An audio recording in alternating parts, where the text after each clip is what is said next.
Influencer whitelisting. You've probably heard the term thrown around on X, LinkedIn, or maybe on YouTube videos from people like Denny or other creators in the D2C space. But what does it actually mean? Is it just boosting a post? Is it a secret hack that only a select few are doing? So in this video, I'll be breaking influencer whitelisting down for you. We're gonna have a look at what it is, how it actually works, how much it costs, and the pros and cons of it so that you can know if you should use it in your marketing strategy or not. Okay, let's get going. So what is influencer whitelisting? At its core, whitelisting is when an influencer gives a brand permission to run ads through their profile. So instead of you as a brand showing an ad with your logo on it, it shows up as coming directly from the influencer account. And that brings us to the first question: why does it matter? So people trust other people, and this has been proven on several studies. In fact, recent 2025 studies show that between 61 and 69% of consumers trust recommendations from influencers over traditional brand advertising. Trust in influencers has proven to be so strong in 2025 that 63% of shoppers say that they are likely to buy a product if it's recommended by a trusted creator, which helps explain why whitelisted ads often outperform branded ads in metrics like conversion rate. So there's actually like scientific proof that these types of initiatives should outperform classic brand advertising. Okay, so let's have a look at how it works, how to set it up. There are two ways of doing this. The first way is like the old school classic manual way, and there's a new faster way. So first, let's go to the classic one. Okay, so before you try and connect an influencer account to your brand's ads manager, there's a prerequisite checklist that needs to be covered. And that is that the creator needs to have a public Instagram professional account, a published Facebook page, and their Instagram and Facebook page connected in Account Center. So that's the first thing. If they don't have their account set up in that way, you won't be able to connect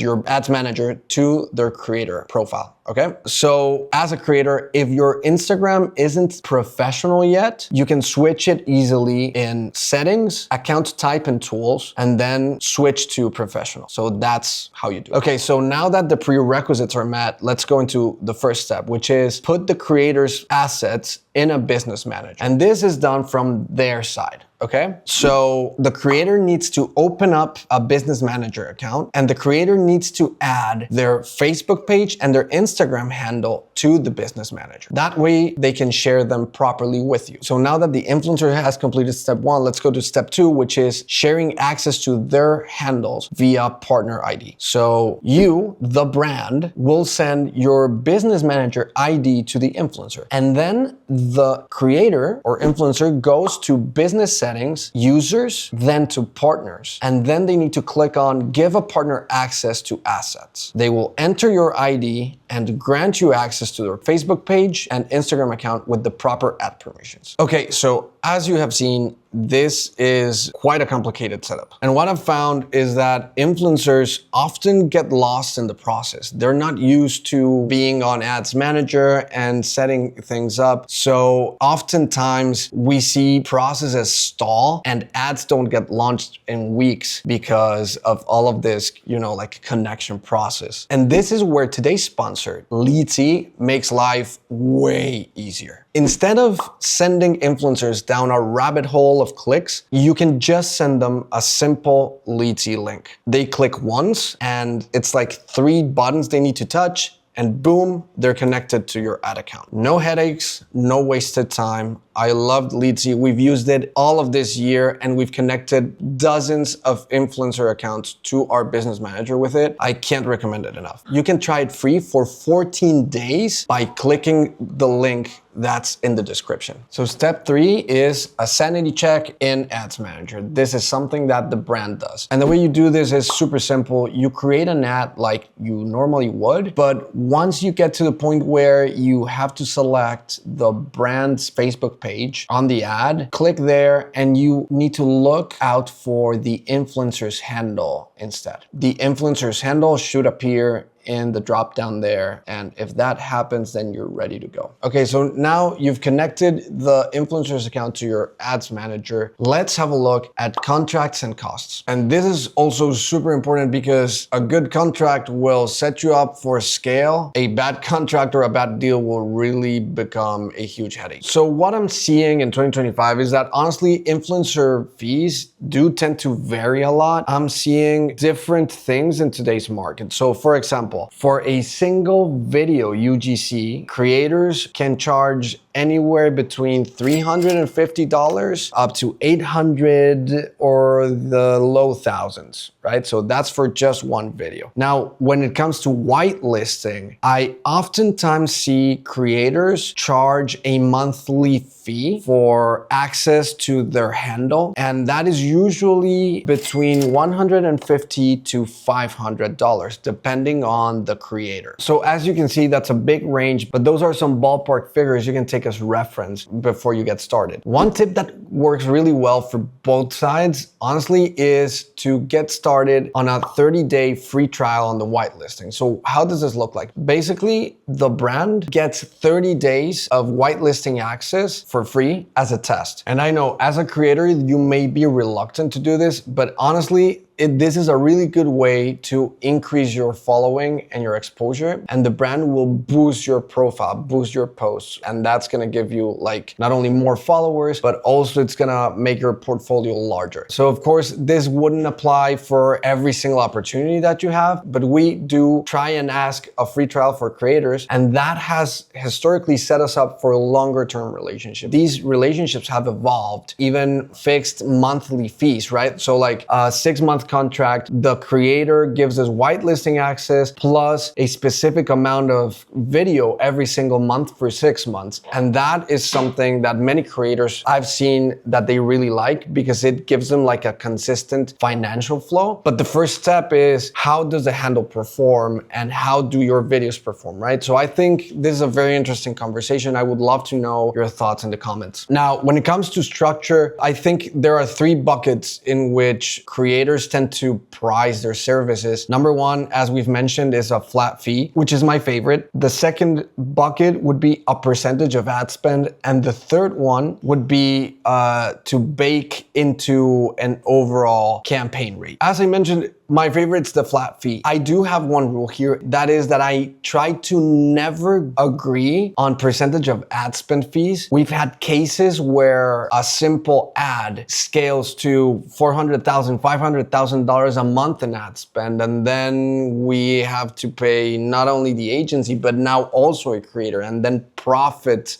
just get slashed, and that's not convenient for anyone, right? And I just feel like in today's day and age with tariffs and everything that's happening, just being conscious about D2C businesses need to make their profit, and it's really squeezed out right now. So yeah, I try to never do that for my clients or for my own brands. Okay, so we've talked a lot about the ads and how to connect them, now contracts. Now, why don't we just have a simple look at what a whitelisting ad looks like, right? Just for clarity. So on the left, what you see right here is an influencer's organic post, okay? That's the simple regular post, the normal one that you would see. And then on the right, you can see the same content, but as a whitelisted ad. As you can see here, it looks basically like almost the same, if not the same, right? You have a couple of things there like sponsored and other aspects of it, but you can clearly see why whitelisting ads generate more trust because they do look like the real thing. In a recent campaign that I launched for one of my clients, I saw whitelisted ads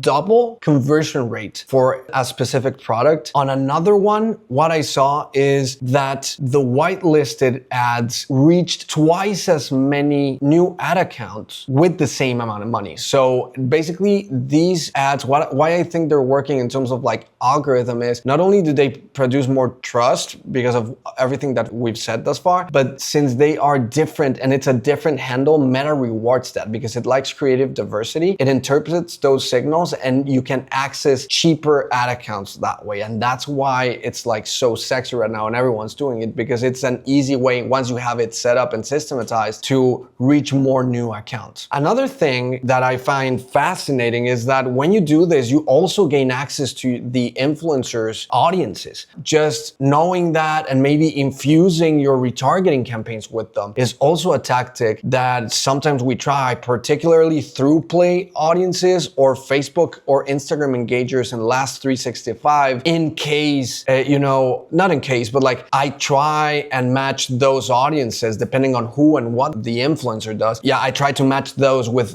creative particularly tailored for that audience. So that's another tactic that I haven't seen mentioned often that you could try out as well. Yeah, so why don't we wrap this up a little bit, try and summarize. I really like a comparison table, right? So let's look at pros and cons of whitelisting. So pros, you get authenticity at scale. Basically, ads look like organic content and not a brand ad, and you get to do more and more of that. In most cases, you get higher performance, like that's awesome. Creative leverage, you can basically grab, and this happened to one of our clients too. So we were sourcing influencers for them, and now one of those ads is actually getting featured on American Airlines. So that's pretty cool. With these, if you set up your contracts the right way, you get a lot of creative leverage out of this footage. And also you get better targeting, right? You get more targeting. Your capabilities of targeting, as I mentioned, are expanded because you get access to different audiences from these guys as well. The cons is that there's a big negotiation component required. It's quite time consuming, to be completely honest. So even with the tool set that I mentioned, it can be very consuming. Without the tool set, it's tremendously consuming. So with Leadsie, honestly, I really like the tool. Even with Leadsie, the process can be time consuming, especially when you're handling many influencers at once, and it can be complex. Like for example, we ended up building a CRM on our ClickUp just to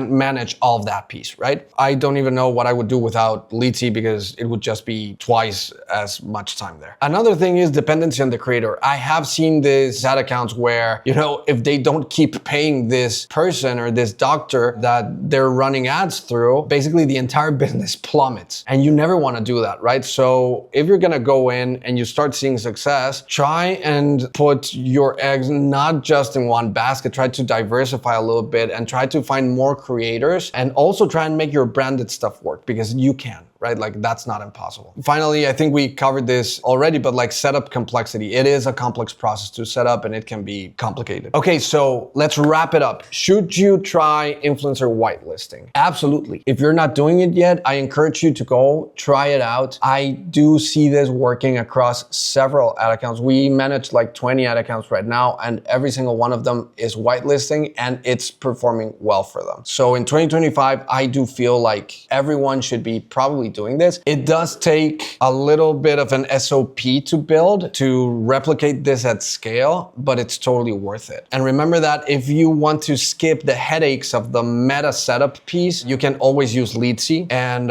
again, there's gonna be a link in the description of this video where you can get a 14-day free trial and you can just get started connecting your influencers using that free trial. So I hope it's as helpful to you as it is for me. And finally, if you liked and enjoyed this video, hit like, subscribe, and comment what other topics we should be making more videos about. Until the next one.